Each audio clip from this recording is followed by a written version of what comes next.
Viewers welcome to our channel. ఈ వీడియోలో మనం మెయిన్‌గా మాట్లాడబోయే విషయం ఏంటంటే, మాజీ మంత్రి ఆర్‌కే రోజా గారు రీసెంట్‌గా తాడేపల్లి ప్యాలెస్‌లో జరిగిన వైఎస్ఆర్‌సీపీ పార్టీ సమన్వయకర్త మీటింగ్ ఏదైతే ఉందో, అంటే పార్టీ నాయకులు, కింద స్థాయి గ్రౌండ్ లెవెల్‌లో ఉన్న నాయకులు వీళ్ళందరితో కూడా జగన్మోహన్ రెడ్డి గారు మీటింగ్ పెట్టారు. మీటింగ్ పెట్టిన తర్వాత మాజీ మంత్రి ఆర్‌కే రోజా గారు మాట్లాడుతూ, మీడియా ముఖంగా మాట్లాడుతూ ఈవీఎం మిషన్లు ట్యాంపరింగ్ చేసి గెలిచారు.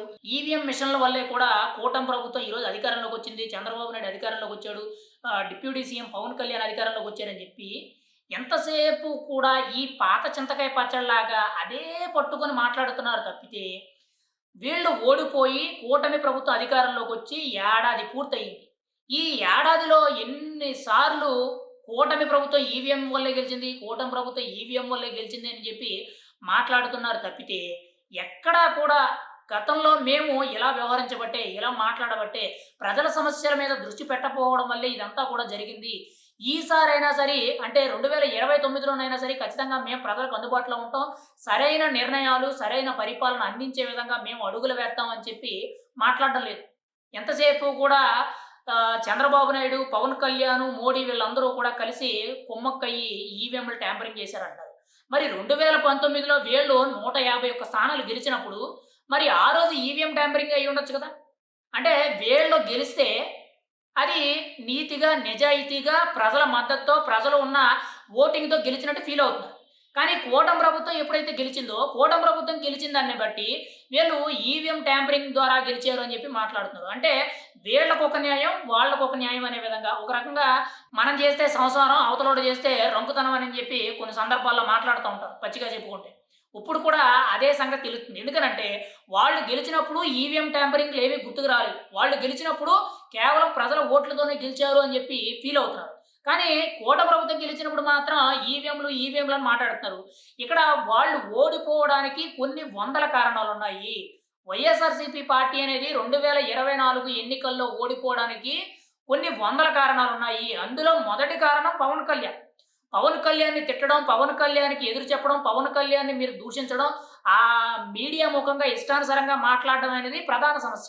రెండోది చంద్రబాబు నాయుడిని ముఖ్యంగా తప్పుడు కేసులు అరెస్ట్ చేసి ఆయన మీద కొంత ఇబ్బంది పెట్టడం, ముఖ్యంగా టీడీపీ నాయకుల్ని, కార్యకర్తల్ని ఇబ్బంది పెట్టడం, కొంతమందిని చంపేయడం ఇవి ఇంకొక రకమైన విషయం. ఇవి కాకుండా ప్రభుత్వ పాలనలో కానీ, సంక్షేమ పథకాల్లో కానీ, అభివృద్ధిని తుంగలో తొక్కడంలో కానీ, రాష్ట్ర వ్యాప్తంగా రోడ్లు వేయకపోవడంలో కానీ ఇవి సరిపోలేదన్నట్టు జగన్మోహన్ రెడ్డి గారికి సంబంధించిన ప్రతి విషయంలో కూడా, ప్రతి వస్తువు మీద కూడా, ప్రతి చిన్న దాని మీద కూడా జగన్మోహన్ రెడ్డి గారి బొమ్మ కానీ, ఆయన ఫోటోలు కానీ, ఆయన పేర్లు కానీ ఉండే విధంగా పబ్లిసిటీ చేసుకున్నారు. ఆఖరికి ల్యాండ్ టైటిల్ యాక్ట్ అనేది కూడా ఎలక్షన్ ఇంకొక 10 రోజులు ఉందనగా ఇటువంటివి తీసుకొచ్చి ప్రజల్ని భయభ్రాంతులకు గురి చేశారు. ఇంకొకసారి వైఎస్ఆర్‌సీపీ పార్టీ అనేది అధికారంలోకొత్తే మనం కనీసం ఒంటి మీద ఏసుకునే గుడ్లు కూడా ఉండవు.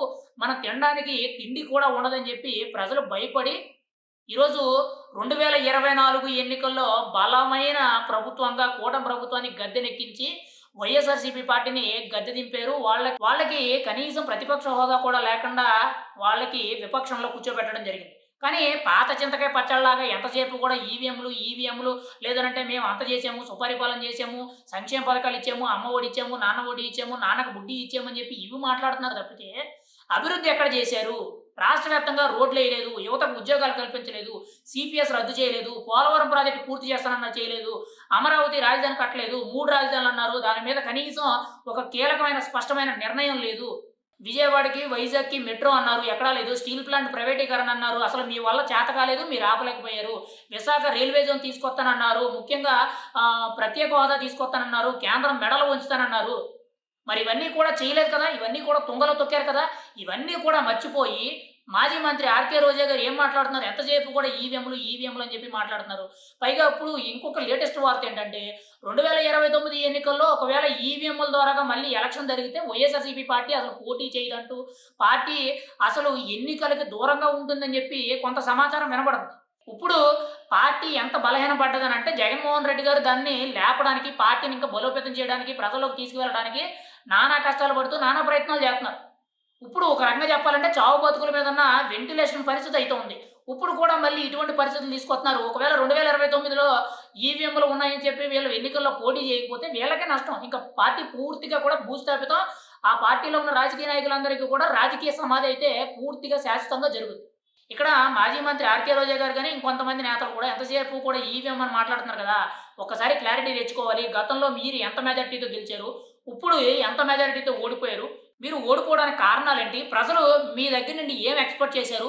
మీరు ప్రజలకి ఏం చేశారనేది ఒక క్లారిటీ అనేది ప్రజల నాడి అనేది తెలుసుకోగలిగితేనే మీరు 2029లో కనీసం పోటీ చేస్తే మినిమమ్ ఓట్లైనా పడతాయి. లేదు అనంటే ఈసారికి ఇంకా మీరు రాజకీయాలకు స్వస్తి చెప్పి రామకృష్ణ అనుకుంటూ ఇంట్లో కూర్చోవడం చాలా మంచిది. ఏదేమైనా సరే మాజీ మంత్రి ఆర్‌కే రోజా గారు మాత్రం ఎంతసేపు కూడా ఈవీఎంలు అని మాట్లాడుతున్నారు. గతంలో 2, 3 సార్లు ఎమ్మెల్యే అయ్యేటప్పటికి ఈవిడ గొప్ప నాయకురాలు అనుకుంటున్నారు.